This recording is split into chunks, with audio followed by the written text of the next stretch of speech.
Hi, and welcome to this SEMrush webinar. I'm Jason Barnard. Tristan couldn't make it today. Unfortunately, he was ill, so I'm filling in, me in my red shirt.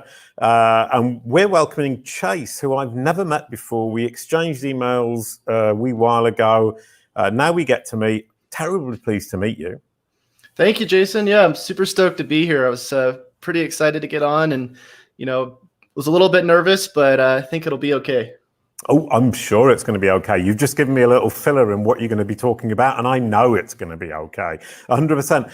Welcome to the audience. Thank you for joining us. We're really pleased to see you here. We're looking for questions. People who have questions to ask Chase, and this is a unique opportunity to be able to ask a guy of this stature questions that you have about your own content, your own SEO. Pop them in the chat. We'll ask them after he's given his presentation, which Chase, you shared a little bit about it, and I was looking you up because they told me you're going to be introducing Chase, and they told me about an hour ago. I looked at your site. Reviews, you've got reviews coming out of your ears. Everybody loves you. Facebook, Google, all these people with the reviews. Is that your big thing? Yeah, so thank you for touching on that. Basically, that's kind of my strategy. That's kind of what we're going to be talking about today is how you can build reviews, build an audience, and build a community that's going to actually support you and help grow your traffic wherever you're trying to rank online. So should I dive into it now, or what do you want? How do you want to go about it? I love that idea of reviews, and you were talking about content, and what struck me is you were saying links. Who cares anymore? You didn't quite say that. I'm paraphrasing in a terribly, terribly unfortunate manner. But I agree with you. People going on about links, it bores me senseless. I don't think it's important. It obviously matters, but it isn't the principal thing. And I think that's what you're going to be digging into. Yeah. So, I mean, a couple of years ago when I really started getting into SEO, I decided, look, I know all these people are doing link building, but for me, it's just not really my thing. I'd rather figure out another way to do this. It seems so manual. It seems like I'm going out and asking people for things that maybe aren't going to really help my audience. And I'd rather just work on things that really people can see, things that people can appreciate. That's why I spend so much time building templates and building kind of these processes and YouTube videos in my channel so that people can really see value and I can kind of grow my authority naturally in a way. And so again, what I'm going to be talking about today is kind of how can other people build their authority naturally for their clients. What is the best way to get results for your clients, bringing them into doing SEO, but then giving them an ongoing authority building strategy. Because, once the SEO is done for a website, the technical, once you're doing all the on page and all the titles are optimized, what do you do after that? What's the next big thing you got to work on? Yeah, brilliant stuff. And I love the fact you're talking about authority, you're talking about audience, you're talking about engaging content. This is exactly where I'm coming from. I was talking to Neil Schaefer yesterday on my podcast, and he was talking about being an influencer, social media, and talking about 1% of people on social media actually create content. That stunned me. And I think that's important. We forget that great content is rare, and you're the guy to leverage it, right? Yeah. And again, that's kind of where I've always worked towards is how can I build this natural audience that will support anything I do? If I make a blog post and let's say I want to rank that on Google, how can I get a bunch of people over there talking about it naturally? How can I get a natural backlink?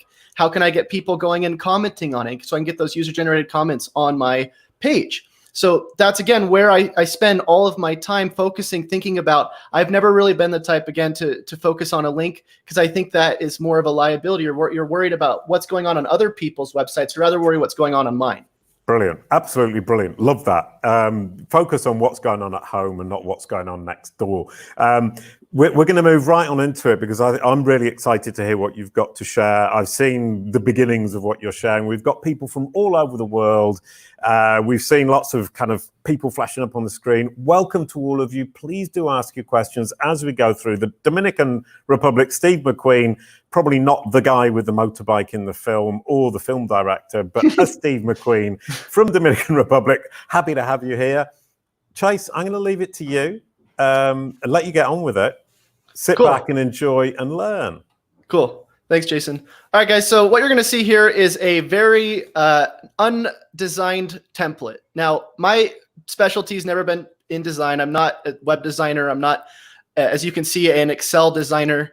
But I can tell you that the process that I've created with this template is something that I've been able to replicate results with for multiple clients, whether it's on a local level, been able to rank my own iPhone repair website #1, and I wound up selling it.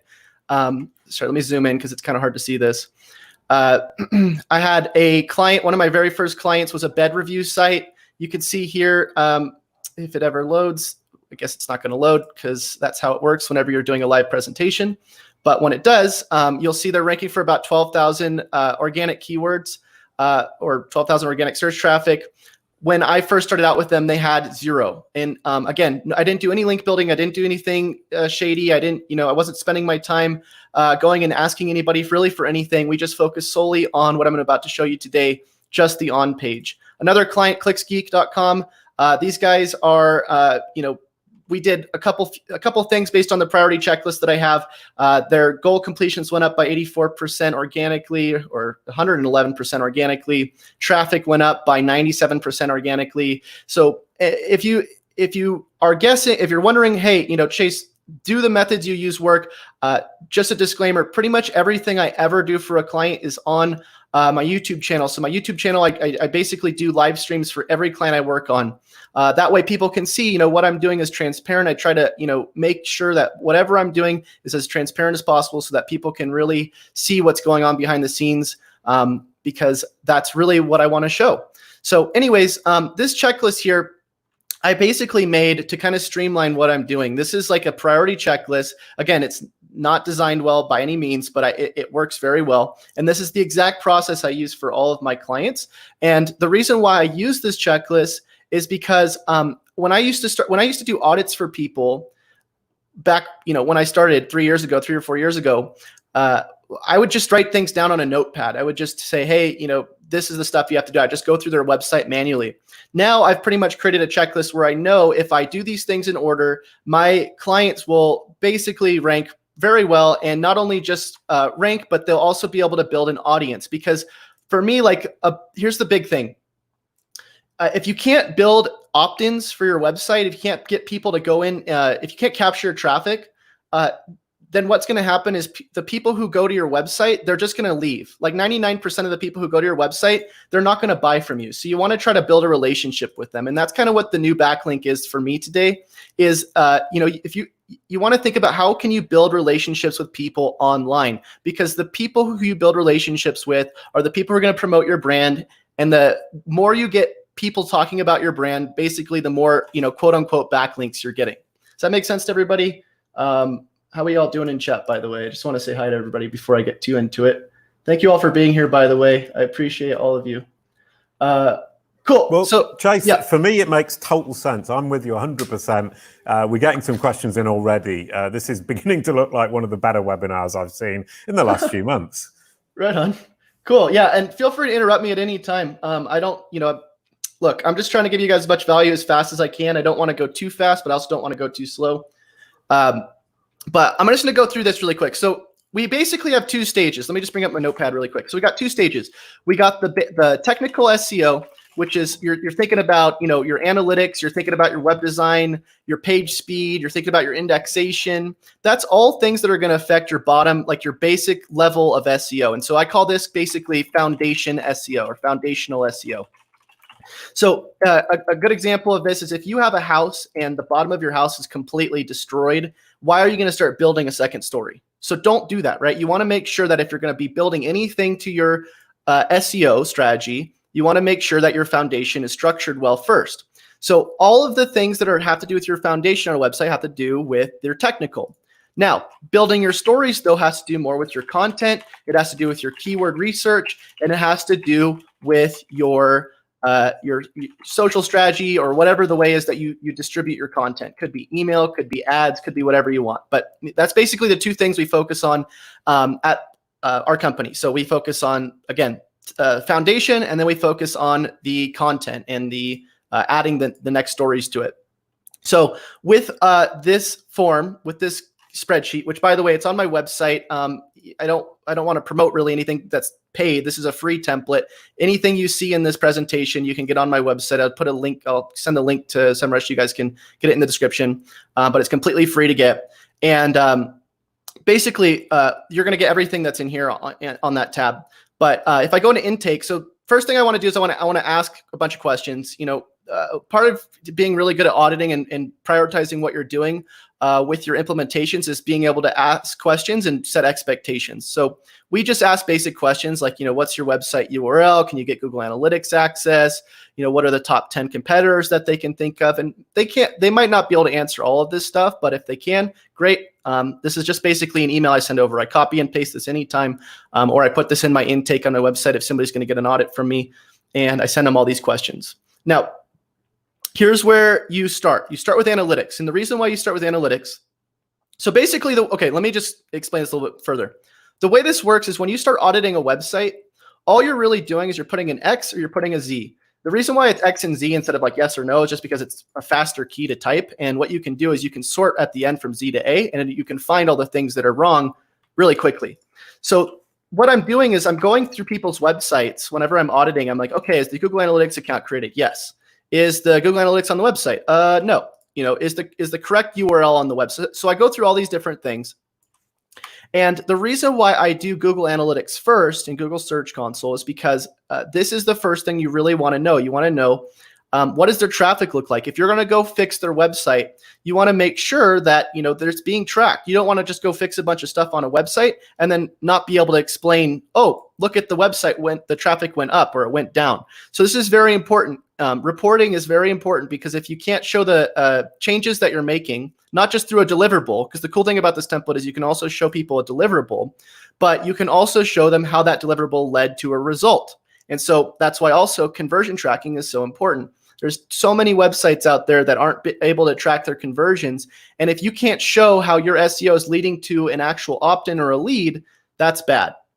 So are we all on the same page so far? Does this make sense so far to everybody? I'm 100% with you all the way. With me? Okay, cool.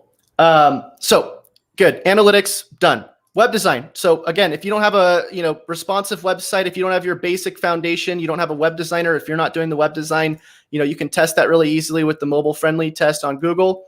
You need to stop here. So basically anything that you highlight that's red. So if I go and I see, okay, the analytics isn't there, the web design's that's not working properly, I'm not going to go and do these other tabs because I don't want to fix a website over here, fix the page speed, if I can't show the client that the page speed wound up helping the analytics.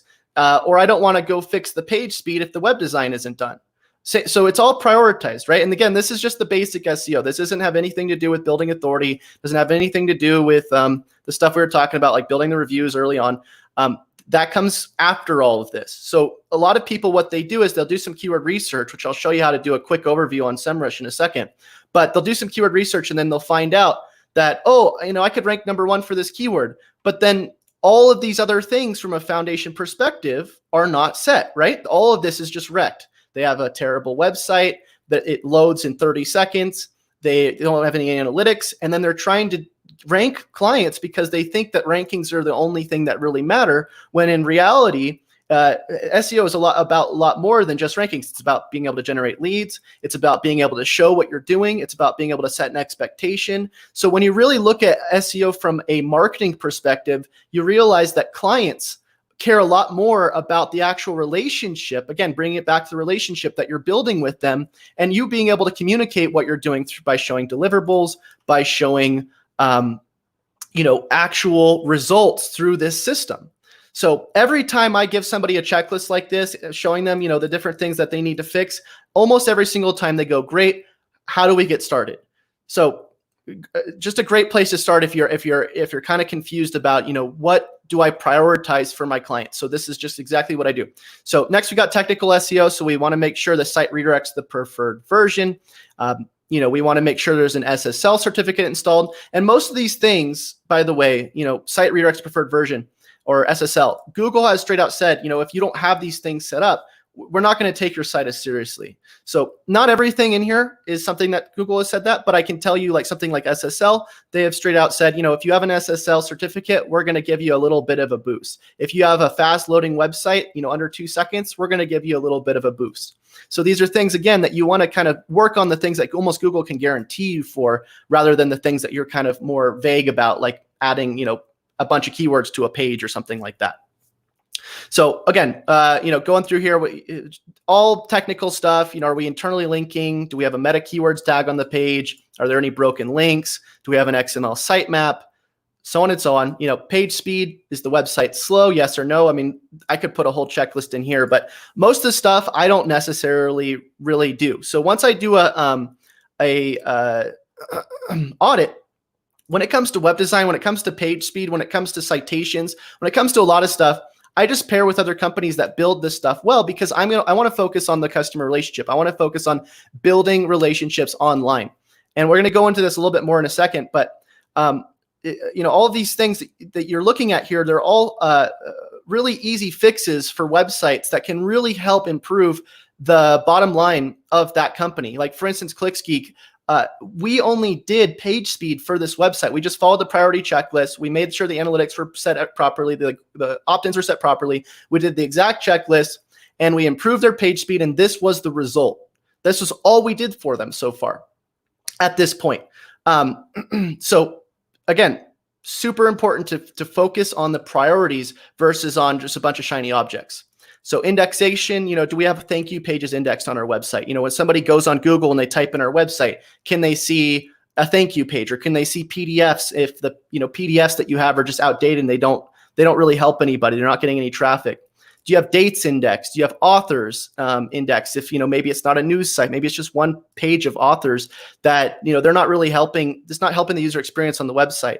So there's all these different things that you can go through. And I don't want to spend too much time on this audit because I could really dive deep in this, and it would take forever. I'm just giving you guys a basic overview again of what kind of the foundation should look like. Do we have citations to the website? Are we actually building a name for ourselves online by listing our name, our address, our phone number on different relevant websites? Are we optimizing our click-through rates? So when we go into our website, this is a quick trick you can use. We can go into something like our Google Search Console. This is my own website. We can export our pages with Google Search Console, and we can actually see our pages that have low click-through rates. So if I go and see that the top pages on my website, like let's say, this page right here, Chase SEO checklist template, you can see we got a 1% click-through rate on that.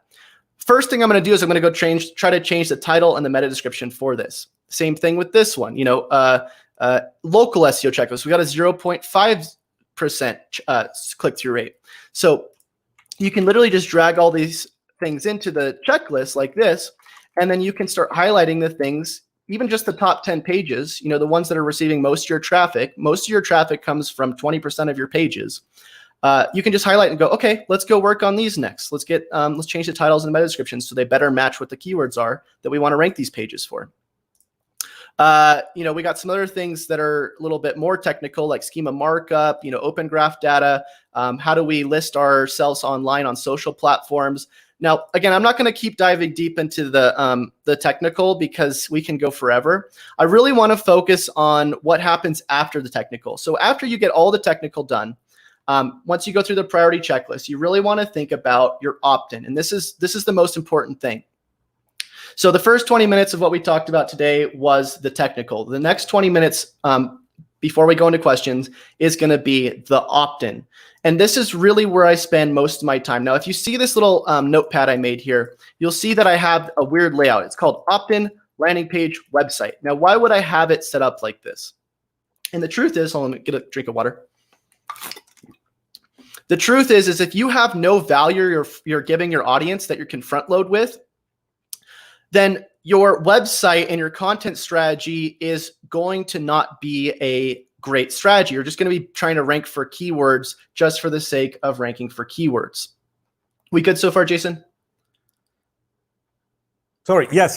No, we're very good. I think this is a brilliant presentation. And okay. I love watching the people who are watching the webinar join you on the Google Sheet behind as we see them all going in. That's absolutely brilliant. And it's a wonderful live demonstration of how engaged people are with what you're saying. So please do keep going.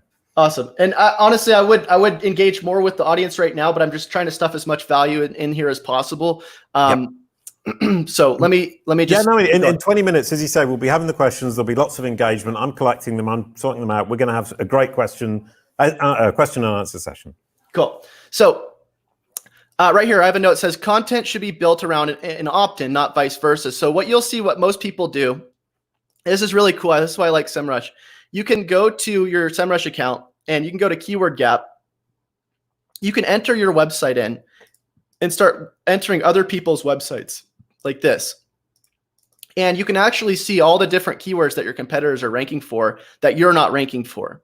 So you can go and download all of these keywords. Just press export. And I already did this on just ahead of time, so I don't have to make you guys wait. But we can actually see these are all keywords from other websites that are ranking for things that I probably want to rank for. And what I can do is I can scroll over to the right and I can actually sort by keyword difficulty. And what this is going to do is this is going to give me the lower difficulty keywords that I can rank for and start coming up with a content strategy. Now, again, what I'm getting back to really quick is that most people, what they'll do is they won't do their foundational SEO, right? They won't really do technical. They'll go straight to the keyword research and they'll think, okay, I want to rank #1 for SEO for estate agents, or maybe I want to rank #1 for, Santa Barbara SEO expert. This is something I actually ranked for before. It's kind of funny. And what's going to happen is they're going to go try to build a page, right? They'll maybe hire somebody for content. They'll hire somebody to build some links, and maybe they'll get on the first page. But again, website's going to be slow. There's going to be a bad user experience. But worst of all, they don't have something that I think, again, is the new backlink, which is consistent user signals. So why is engagement and community and a consistent user signal such a new thing? Why is it such a big thing now? So the truth is that if you really look at how the internet's growing right now, content is growing at an extremely high rate. So we have, in about 5 years from now, the Google and content and even the social platforms are probably going to be about 5 times the content that they are right now. And so that means the keywords that you're trying to rank for are going to be about 5 times more difficult. So what are you going to do? Build 5 times more links? Probably not, because at a certain point, as we've been seeing, Google kind of prefers to find people that have higher sort of reviews, a higher user base, higher engagement on their posts. And a lot of algorithms these days, you'll see, even if somebody's ranking #1, if you have somebody that actually goes and gets a bunch of traffic for something around that thing, let's say you're trying to rank #1 for SEO for estate agents. Let's say you had a YouTube channel, a Facebook group, and a blog post that all talked about this one thing. But let's say your audience was 5 times the size that these people have. Let's say the people that are ranking #1, let's just say it's, SEOs.com, whatever it is. And let's say you're not ranking at all yet. What's going to happen is, let's say they focused only on links while you focused only on audience. So you have 5 times the audience that they have, but they have 5 times the links. Now, what happens is if you use your audience here, you have your YouTube channel, you have your Facebook group, you have the people that go to your blog, and they all hit that one thing, right? What's going to happen is generally, if you can get people to engage, you will, even if you don't rank #1 overnight, you'll probably more than likely start getting recommended in the algorithms by Google, YouTube, wherever you're at, recommending your post to other people. That's how the algorithms usually work these days, is that it's not just a ranking algorithm anymore. It's more of a recommendation algorithm. That's why you'll see on your search console sometimes you'll actually pop up to #1 from nowhere. You'll go from for one day, you'll go from position 400 to position 1. You'll get like 4 clicks, and people will be like, why did that happen? It's because Google and these other platforms, they see engagement, they see authority, they see user metrics, and they go, ooh, let's try to match the person that just engaged with that thing to the next person that's similar. So the more you focus on building an audience rather than links, generally, from what I've found from all the sites that I've worked on, and I've ranked for some pretty big keywords. It looks like I lost one of them, but there was this one company called Built with Science. Again, no link building. We only focused on the foundation. We only focused on the opt-in strategy.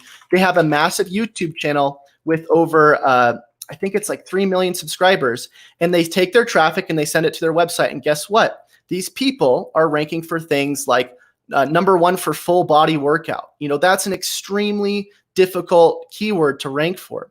And so we didn't do anything crazy. All we did is we took whatever their current audience was, we took, whatever their foundation was, we optimized it, and boom, they went up to, 150,000 visits, at least estimated from SEMrush, in just a couple months after doing that.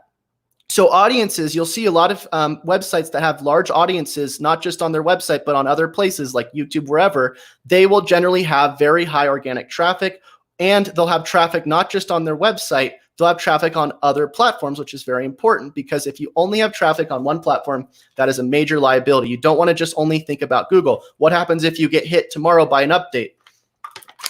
You don't have to worry, because now you have a massive YouTube channel and you can start repairing that traffic with your audience, and you don't have to focus on things that you can't control. If you have an audience of 30,000 people versus a backlink count of 30,000, what's going to happen is if you get hit, those backlinks, you can't go and message every single person and say, hey, please go change this for me. You can, but it's probably not going to work very well.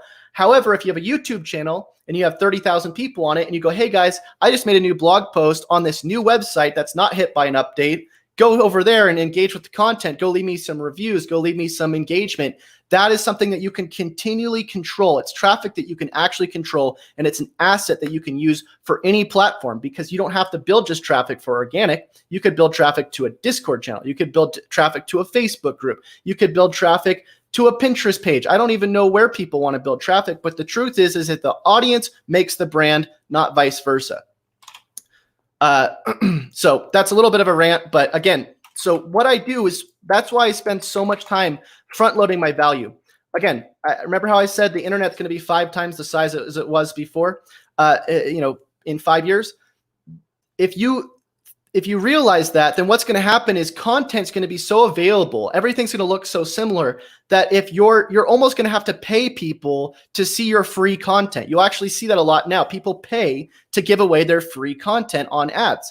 And it's because when you build opt-ins, when you build an audience, you can use that audience as a way to build engagement. So one of the things that I do very well, actually, Jason, you brought this up earlier, is, I have a Google My Business. If you search my name, Chase Reiner, you'll see there's like 560 5-star reviews of this business. Like, that's nuts. And if you look at like some of my other places as well, you'll see like some of my Facebook posts have like 500 comments, 1,000 comments. It's because what I do is, the thing that I'm promoting, let's say I'm promoting Lowcore, let's say I'm promoting YouTube channel video, or whatever I'm trying to rank. What I do is, anything that I do, I give away value. So right now, anybody who gets my checklist, if they go and download it, what will happen is they'll be taken to the checklist. They get it, and about 4 hours later, I'll have an autoresponder message them and say, hey, could you leave a review on the checklist I gave you? And that could be a review on a video. That could be, I could go ask them to go to a Facebook page and join it. I could ask them for any sort of engagement. But the truth is wherever I'm getting my engagement, wherever I'm trading value for, right? Because again, 99% of my audience is not going to buy from me, especially when they don't know me, right?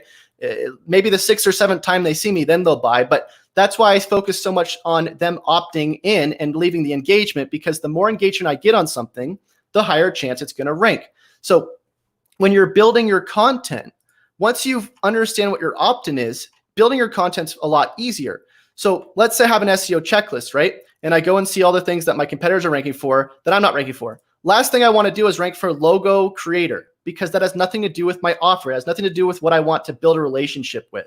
So instead, what I'm going to be looking for is things that are actually going to lead to that actual opt-in, the thing that I'm giving away that's the most value for my company. So a good example would be, if I just type anything with audit, okay, cool. We got SEO audit. We got over 223 different suggestions over here. Tools, free SEO audit checklist, technical SEO audit. These are all things that I can build as content for the actual relationship that I'm building. So as you guys can see, I'm not concerned about rankings as much as I am building the value up front to give to people on any platform I'm on, and then I build the content around it after I have a great foundation with wherever I'm on. If I have a YouTube channel, I want to make sure the foundation's set up well there first. And that's why in the checklist here, everything that I put in here, do we have an account banner created? Do we have live streaming enabled? I mean, this is very basic, but do we have thumbnails made? These are all very important to have before you go and start trying to create content. Once you have those in place, then you just create whatever your keyword research is around the thing that you're offering, the opt-in. You bring that over to your YouTube channel. Boom. Now you have an idea. Okay, look, I'm going to go SEO for estate agents. Go to my YouTube channel. Boom. Now, if I had the real estate SEO checklist, this would be perfect content. But I don't really have that. So it doesn't really make sense for me to build content around that. when you think about the actual end goal, what the actual opt-in is for the relationship first, and you think about how that's going to actually lead to engagement and it's going to be like the new link for you, now you're thinking about actually giving value to people, and your content actually has a purpose now. Most content online doesn't have a purpose except to sell, and most people, again, are not going to buy from you unless you get them to opt into a relationship first. And once you get them to do that, then you can trade them for engagement. That's pretty much the basis of this. I don't want to keep going unless I get some, let me get some feedback first. Well, the feedback from the other person who's online right now is that that's absolutely wonderful. I mean, I'm really keen on the way you're presenting this and the idea that relationships is the new link. And looking at SEO from a marketing perspective and thinking, it isn't just on my site that I need to create content. I need to create content that engages my audience, who, interestingly enough, are simply a subset of Google's users. And I want Google to recommend, and you use that word, love that too, recommend my content. But you also push that out further than I've been pushing it.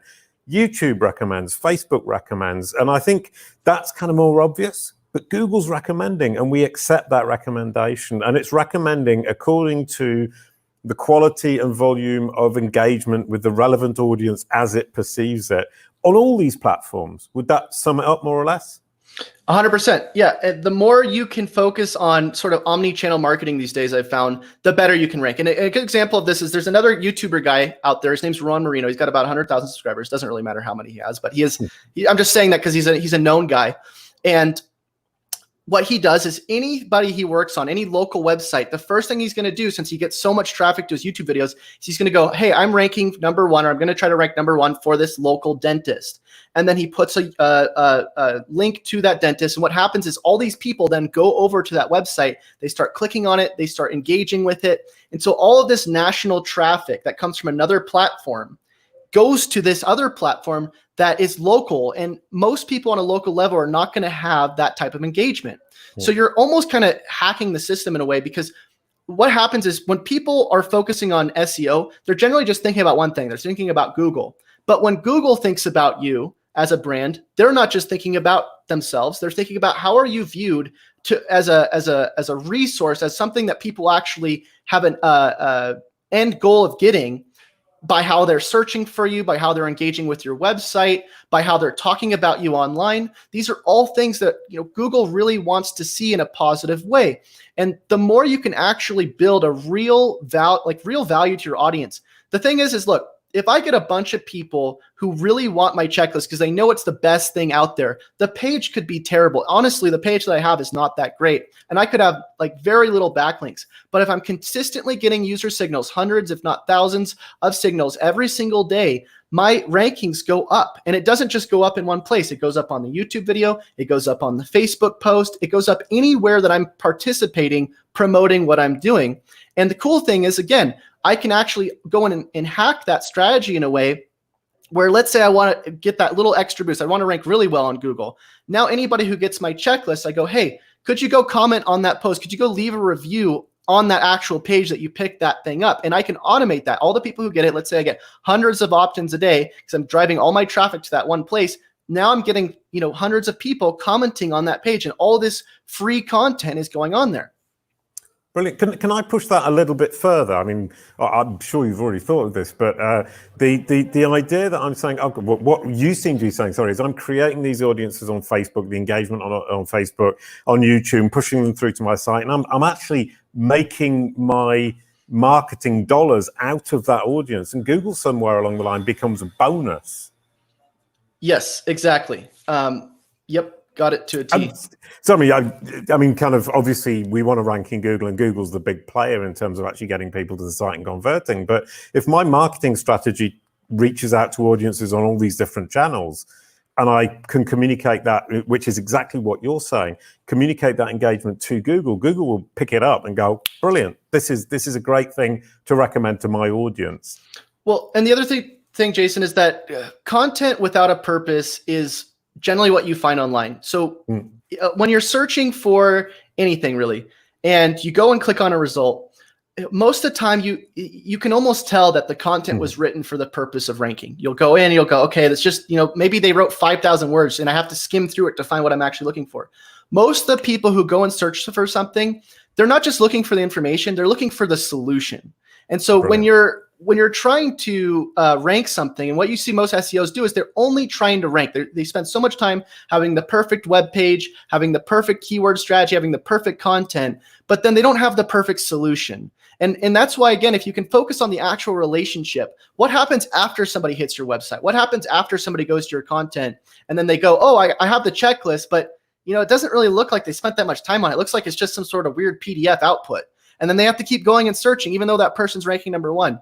When you actually think about what people want, they really just want a solution where they can go in and they go, hey, yeah, maybe this post is like, it's a decent post, but what I really want is I want to know what to actually do. And here's the step-by-step checklist for that. And when you spend your time on the actual end result, the thing that people actually care about, whatever that actual opt-in is, it doesn't matter how you get people to opt in. It just matters that you're building a relationship with them that's a positive experience. I've had so many times where I've gotten tools online, I've gotten these things, and yeah, they're ranking for a bunch of stuff, but the tool that they gave me was just so like, it was, it's instantly like it does one thing and then just go by.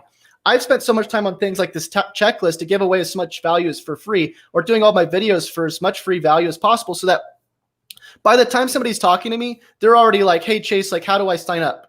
I'm not even trying to offer them it. But it's because, again, when I'm going into my marketing strategy, or same thing for my clients, I'm more focused on building that relationship with the actual potential, not just customer, but the person who's actually going to engage with my brand, which, again, most people are not going to buy from you right away, but they will give you free engagement. And if you can give them something that's valuable, they will trade that back. Like, for instance, if you give them a checklist that they think is really awesome, they're going to more than likely, most of the time, leave you a review or do whatever you ask them for, because they're going to feel like you helped them out. But, it's so much better to ask for that first little engagement. You give them something free, they give you something back, and use that as a way as your marketing strategy to propel yourself on any platform, and then take that platform that you're doing well on and cross promote your traffic to another platform. Because, again, if you can take traffic from Facebook, let's say you get 3,000 people on your Facebook page going over to your YouTube video, that YouTube video is now going to naturally get dispersed to more people because of that engagement. Brilliant. And so engagement generates engagement. And I love the idea of saying, okay, I'm attracting these people. In fact, what I'm doing, if I can sell, that's great. But in fact, worst case scenario is I'm getting free engagement, which helps all the channels, because that engagement will generate engagement. I love that point. I think that's brilliant. Yep. And most of the time, the engagement's not even just going to be engagement. What you're doing is you're also taking somebody that's in one place, like let's say they're getting your checklist off of Google, and then they're going over and subscribing to you on YouTube. And the thing that's really great about that is, when you're getting people from one platform to the other, the more they see you on multiple platforms, the higher chance is that they're going to not only recommend you naturally, but they're also going to want to buy from you. And this is very, yeah. Sorry, isn't there a question as well of kind of bigging yourself up? Or the more you're available, the more you're visible, the more people think you're important. My thing is brand search. What appears when somebody searches your exact match brand name? And when you do that, if you've got the knowledge panel and you've got these great results in the video boxes, the Twitter boxes, A, you've got a great content strategy, omni-channel content strategy, but B, you look like you're impressive and important, and people are naturally going to buy from you. And that multi-channel thing, omni-channel thing you're talking about is saying that if I see you on YouTube and then I go to Facebook and I keep seeing you, wow, you look great, I'm interested. And one other thing that goes with that too, Jason, is that, when people are going from one channel to another, the more people you get that are in your different channels, think about Google. All the people using Google are basically just promoting Google. Like, all the SEO people are just helping us, Google's company. The more we help improve Google search, the more Google makes money, right? More people use it. Now, if you think about that from your own brand or the brands you work with, if you have a bunch of people in your Facebook group and they're all in there and they're all trying to optimize it, they're trying to be, the best at answering the questions, they're all trying to help out as much as possible because it's going to help their business as well. And they're trying to make that thing optimized, even your YouTube channel, when people are going there and they're commenting and they're, leaving suggestions and they're liking or they're disliking, these are all signals that they're helping kind of create, they're trying to help the system, right? They want to support whatever it is that they like. And so we really like Google for the most part. And so we're going to go and try to optimize it. So the point I'm trying to make here is that, when you build these audiences, you focus on the audience. These people are going to help you naturally grow, not just by you supplying the content and the opt-ins, but they're going to go and actually recommend what you're doing. They're going to go talk about it with other people. They're going to help invite other people in. And so when you build these communities, you really focus on the community rather than the link or whatever that, end result is, whatever the ranking is. If you focus on the actual community that you're building, that community is going to actually really help you in the long haul, and they're going to help promote whatever it is you're trying to do. Yeah, and that kind of makes me think of another thing is, Google's the only one of the ones you've mentioned where community isn't part of it. All the other ones, it's community, and on Google, you're not building a community. You're building a one-hit wonder where people come in once and that's your lot. Is that a fair comment? Yeah. So, even with Google, so the problem with, your own website is that, again, if you don't have an opt-in, you can't really build a community. You have to bring somebody somewhere, whether you're on a YouTube channel, whether you're on a Google blog post, whether you're doing a blog post that you want to rank on Google, whether you're in a Facebook group, whatever. If you don't have a call to action, like, by the way, for instance, the first thing I did when I got on this video, I said, by the way, this is off a checklist that's on my website. Here it is. That's inviting people to opt into a relationship with me. And so when you're doing something on Google, it's the same thing. You're basically doing a blog post, you're getting them to opt in, but then you have the choice whether you want to build that community around a blog. You have the choice whether you want to build that community around YouTube videos, because all the people that are now in your system, whether you're on a Facebook chat, I use ManyChat, so I send out messages through there. I have an email list. I can even sign people up for texting. Wherever I'm getting them, if I want to focus heavily on ranking on Google and I just want to build a bunch of blog posts and build a blogging community and there's a bunch of people commenting on there, great. That's just how I'm going to do it. I'm going to focus on that avenue. If I want to do the same thing on YouTube. So wherever you build the community, it's more about capturing that relationship first and then figuring out what these people really want. I know that my audience usually cares more about videos than they do about reading a blog post. And I know they just want deliverables like a checklist. But it might be if you're like a food blogger or something, people want to see a bunch of recipes, then great, build a community there. And you get all these people commenting and all these people, it doesn't matter how you build the audience. It just matters that you build an audience that cares about what you're actually doing and what you're actually providing them. And that you're not just focused on the sale. You're not just focused on, oh, here's my next course or here's my next thing I'm trying to sell you. You want to really front load those relationships with as much value as possible. And that's the brands that really win. Right. Okay. And so you're serving your clients, and that brings me to a question from somebody in the audience: are we creating content for the clients, or do the clients, in inverted commas, tell us what we need to create? Do you think I should just say, right, here's what I think my clients need, or should I be looking at what my clients are looking for, and should I be doing it on multiple platforms? I.e., it's not just Google Ads keyword research. Go ahead. Right. So with any client that I work with, after we do all the technical stuff, so this is ClicksGeek. This is the people that we basically doubled their organic, doubled their conversions, that kind of thing. First thing we do, again, is we do the technical, and then we go to the keyword research. We start figuring out, okay, what are the things that they want to go for? So they have a lot of stuff around PPC, reselling. They're ranking number one right now, I think, after we worked with them for like white label PPC. And so what I'm doing here is I'm trying to think about, first of all, what is the thing that people can opt into for this client? Then I'm thinking about what's the actual content going to be like. Now you have two different types of content. You have sales content, and then you have your actual free, like, informational type content. Almost every website, when you're setting it up, needs to have whatever your sale is built in. Like, if you don't have your main sale on your website, that's a problem. So part of the foundation is when you're setting up your website, you obviously want to be able to set up whatever that thing is that you're trying to sell. Like for me, like my big thing is I sell SEO audits. So that's kind of where I drive my traffic once I've built a relationship. But you can build more offers as you go. You don't have to focus on all sales when you start out. Most websites that have no traffic should probably focus on the opt-in and then the content strategy that's targeting like info content first before they target something that's going to be a sale. You could still have your sales page to set up, but again, you want to think about how can I build a relationship and then send the traffic to that sale, because most of your sales pages are going to be a lot higher difficulty to rank for. Where your info content, like let's say instead of trying to rank for PPC analyst, what you could try to do is you could try to rank for something like, I don't know, best PPC analyst jobs 2020. I don't know, anything that's more long tail, because those are the things that you can actually bring people in to opt into, and then you can actually send them to that thing that you're trying to sell them. And you can even give that service away in exchange for people to leave reviews on it. You can actually build that service page up to rank. Am I getting off track, by the way? No, not at all. Well, a little bit, but what I'd like to do is come back to the idea of social media and other platforms, because what seems to be worrying the audience, and we've got a couple of questions about it, isn't there a danger if I build too much on other platforms, Facebook, YouTube, whatever it might be, that I lose control? I need to bring them to my website as quickly as possible to grab them and make sure they're part of my community, and it's mine. Is that selfish and foolish and short-sighted? So I don't think, I think that's, I think it's definitely a concern. I try to think about 3 platforms. So if you look at my analytics, like on my Chase Reiner site, what you'll see is that, I get most of my traffic from 3 platforms. It's from organic, it's from YouTube, and it's from Facebook. And that's because that's where I like to spend most of my time. Now, it might be that for your company, you think, a different channel that might be better is like Pinterest, or it might be like through whatever. It doesn't matter as long as you have like 3 platforms that you start out with. And the reason why cross promotion is so important is because if you're able to take a platform like Facebook or YouTube and you send the traffic to your website, that's a way to kind of send signals to Google like, hey, this is something, there's something going on here.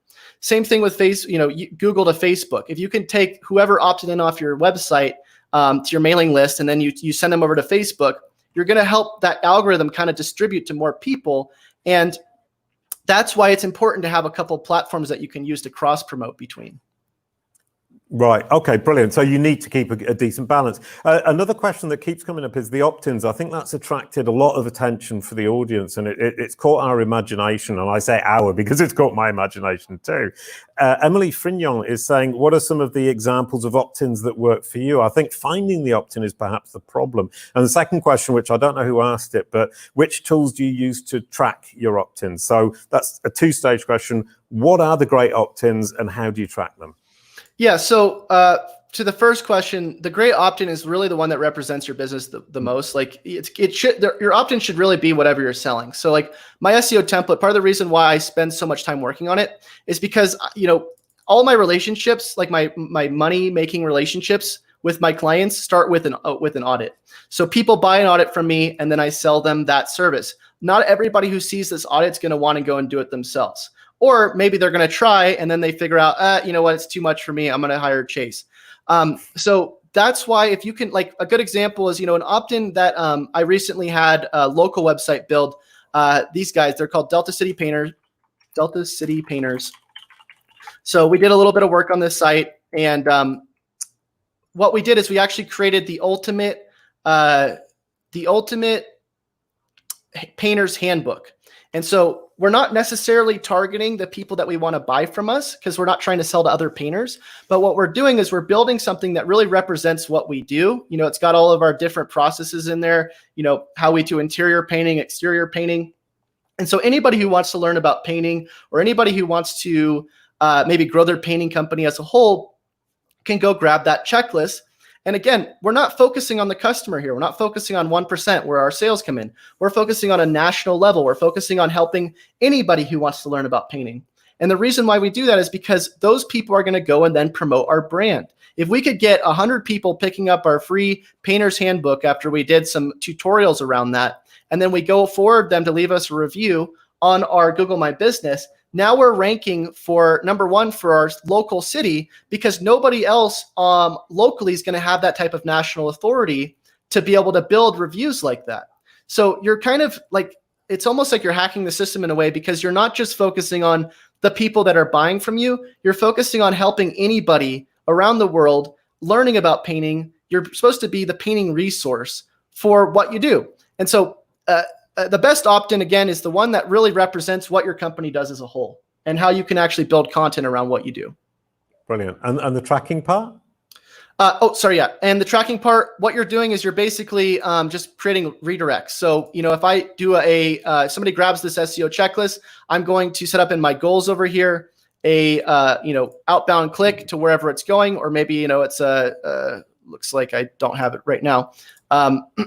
But what you're doing is you're either doing a redirect, like if somebody's gonna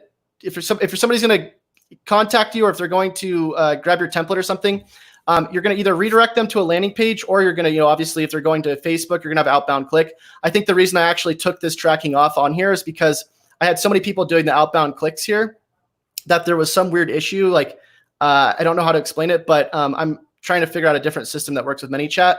But with all my clients, we're just doing redirects because most people are not going to use ManyChat for some reason. A lot of people don't like ManyChat. So it's a lot easier if you just have somebody enter an email and then redirect them to a thank you page and then set that up in your admin in Google Analytics.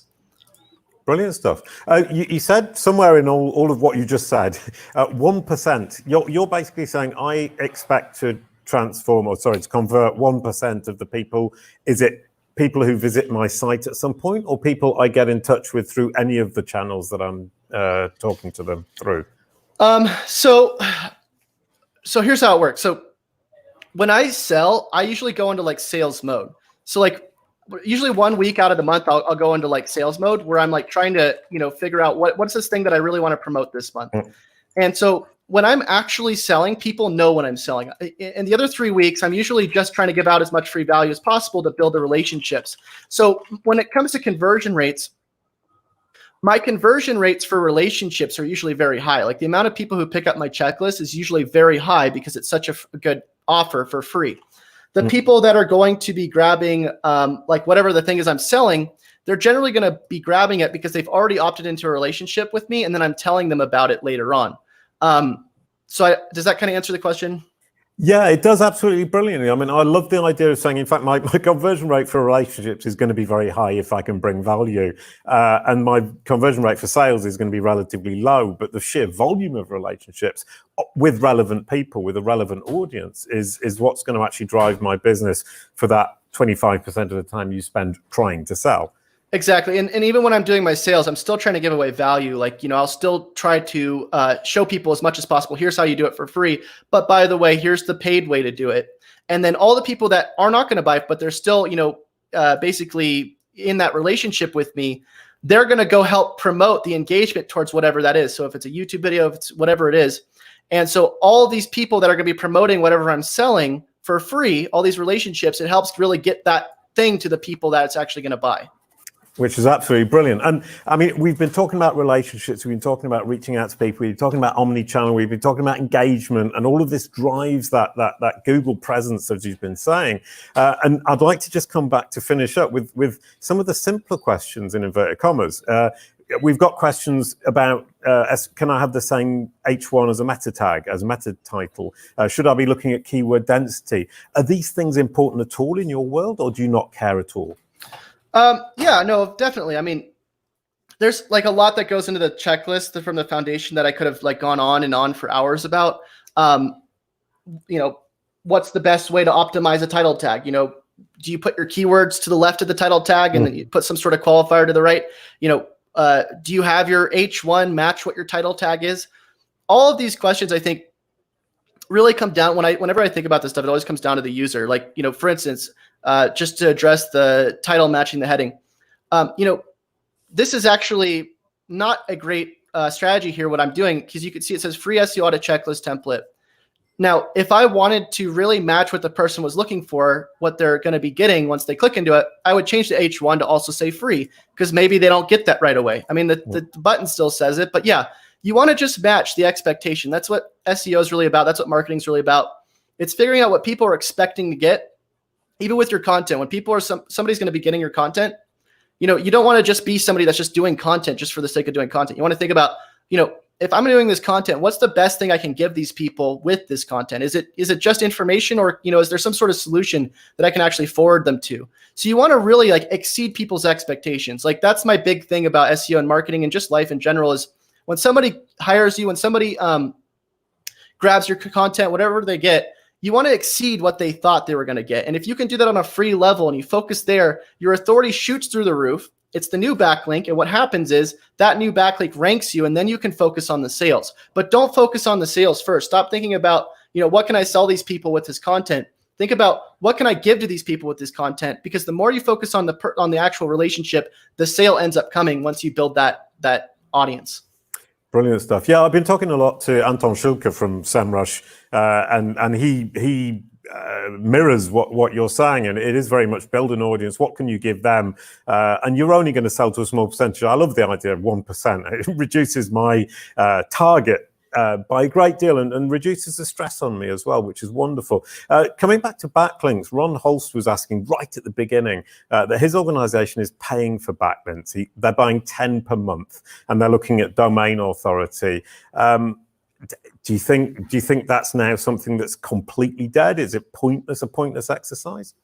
So I kind of I'm careful about this because I know a lot of people do build backlinks, and I'm not saying that links aren't a ranking factor. I'm not saying that you shouldn't go and try to rank on Google. What I'm saying is that when you focus on the link, you kind of lose the person in a way. And so for me, like whenever I thought about link building, whenever I remember I tried it a couple of times when I first started, and I just felt like I wasn't really helping anybody. My opinion is that if you could spend the money that you're spending on backlinks and actually use that to build relationships with somebody on a greater level, let's say you took that money that you're building backlinks with, instead you built some sort of micro tool that really helps somebody that's not that tool's not currently out there or something. I mean, even if you look at SEMrush, you look and see what they're doing with, their traffic estimator. You look and see what they're doing with the content gap I showed you guys earlier. You look at all the free value they're giving away. I mean, they even have like a free trial. I think they even, by the way, guys, gave me a trial. I don't know if I can link that or not, but it was like a 30-day trial for anybody that is on my YouTube channel. But they give away all this free value. And the reason why they do that is because, it builds that relationship with the customer. And so when you're spending time thinking about that, you can see that it makes things very easy to build that sale. I think if you could stop spending as much time thinking about rankings and actually thinking about the person, the end user, that's when it really becomes a smart marketing strategy, not just from an SEO level, but from any level. It used to be back in the day that, you built some links, you built some content, you put some keywords in your meta keywords tag, and you'd rank very well. These days, if you can really build an audience and get these people to really vouch for you by doing reviews, by doing all the signals that really matter, your company's just going to blow up. And that's why I would much rather focus on that than links. Brilliant stuff. So basically, let's get people to vouch for us. That way, Google will see that because it's watching us all, whether we like it or not, and it will then start recommending us to its audience, which is a wonderful way of looking at it. An interesting question from Jonas Lund is, it's great saying, "Oh, let's create great content that helps our users." Wonderful. But if I'm a local plumber, what can I possibly create? Right. And so again, it's kind of almost changing your mindset of like, well, if I'm a local plumber, I only need local plumbing clients. Why would I target anybody else? Yeah. But the truth is that, you don't have to be helpful just on a local level where you're just selling to people. Think about anybody that could use your help with like maybe some plumbing advice. Maybe people are searching on YouTube. They're like, hey, how do I fix my sink or whatever? Now, when you actually focus on what people need, which is like real help, most people search for help before they search for a buy. They want to figure it out themselves. So if you can be the person that really helps people, say, hey, here's how you do it. You just do this, right? Same thing with my checklist. Here's how you guys do it. I go do my broadcast live all the time, showing my audit. So people, I'm like, hey, this is exactly how you do it. You don't have to buy it from me. Go do it yourself. But what ends up happening is, people don't want to do your job. They want you to do your job. So if you can help and be the person that's there, maybe some people will do it. But for the most part, people just want to know that you're knowledgeable. They want to know that you can demonstrate your expertise, and they want to know that you're a likable person. And the more time you spend doing those things online, the more your brand grows and the more you actually help people. I heard a while ago that somebody said, you really spend time helping other people's dreams come true, and then your own dreams end up coming true. And that's really been the case for me, because I've spent so much time trying to help other people that, all these people now are willing to vouch for me. It's such an honor to be on something like this where we have like 400 people watching, because, it's really just a result, I think, of me spending a ton of time trying to help other people. And then eventually, people are like, hey, we'd love to see him go on there, go on, this YouTube interview or whatever it is. And, that's just how it works. Brilliant stuff. Yeah. And kind of what I've been hearing is your audience is your biggest asset, which is something you said earlier on. That audience vouches for you by engagement or reviews or just coming to your site or whatever it might be. And then Google will then recommend you because it can see that you're looking great. One last question then, and reputation. So your reputation is fundamental. I mean, this is a leading question because it's completely what I'm obsessed about. What comes up when somebody Googles your brand name? What happens if there's something rubbish coming up? Is that because you're a bad business or just Google's got it wrong? Oh man, I mean, that's a great question because I think reputation is so important. And I think one of the things that you have to worry about is that as you grow as a brand, it's so easy to kind of like create bad relationships, right? Because part of doing business and part of just existing is that not everybody's going to like you, not everybody's going to agree with you, and you're not always going to do everything perfectly. So I think, I mean, I think it's more important to Google, and it's more important to the people that are seeing you and all that, all your relationships to know that it's, again, a consistent user signals, consistent positivity. If you get, one negative review, but you don't get any positive ever, then it's going to look really bad. Yep. But, if you look at my Google My Business, I have a couple 1-star reviews, but they get pushed down in 3 seconds. So that's why, again, it's so important to think about the reputation, think about the actual relationship, thinking about all these people who are going to vouch for you. If you were to really just push something out and ask people, hey, could you leave me a review, or could you go do something for me? How many people are actually going to go and do that? If you're thinking about the link, or you're thinking about the transaction, you're thinking about the sale, they already feel like they gave you something. If somebody's buying something from you, they're going to be like, hey, I already paid you for that. I don't really feel like I need to leave a review. So again, instead of thinking about just the end user, thinking about the sale, thinking about what most people think about what people are going to actually remember you by. Another thing that I remember hearing is that, people are not going to remember what you said to them. They're going to remember how you made them feel. And so if you can be that company that really resonates with people and helps them remember how you made them feel, they're going to, for the next 10 years, vouch for you. So that's the company you want to be. Yeah, brilliant stuff. And I love the idea as well that you've kind of made there, is that as a brand, even as a company, I can build relationships and I can make people feel good. I mean, Apple's a great example. I use Apple computers. For some reason, they make me feel good. I mean, you don't use Apple, I take it. I've been back and forth for the last 10 years. Everything has perks. Yeah, but if you can be the brand that makes people feel something, then you're already onto a winning target. And what you're saying is, if you focus on the sell, you're never going to get anyone to feel anything. They feel they've already given everything. And maybe you will, but I think a lot of the time when people buy something from you, it's the ones that feel the best are the ones that they already bought from you, in a sense. Like, for me, there's a book out there. It's called Persuasion by Robert Cialdini. And he talks about selling before the actual sale. You want people to be pre-qualified. You want them to commit to something small before they commit to something large. And a lot of the time when I sell to people, they've already purchased from me. I haven't even really sold. When I do my sales, I'm doing some persuasion. I'm trying to convince people to buy. But for the most part, these people were pre-sold a month beforehand when I first gave them the free thing.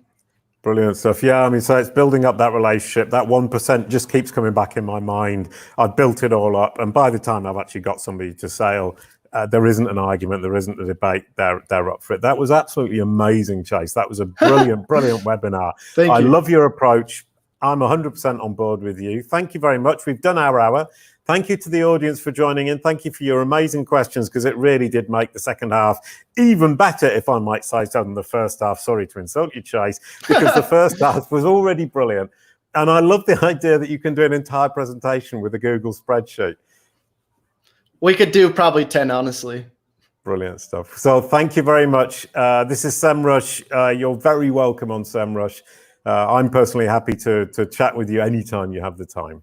Awesome. Well, thank you guys for having me. Per our engagement discussion, anybody who leaves a like, would really appreciate that. And we'll see you all very soon. That was stylish. Thank you very much.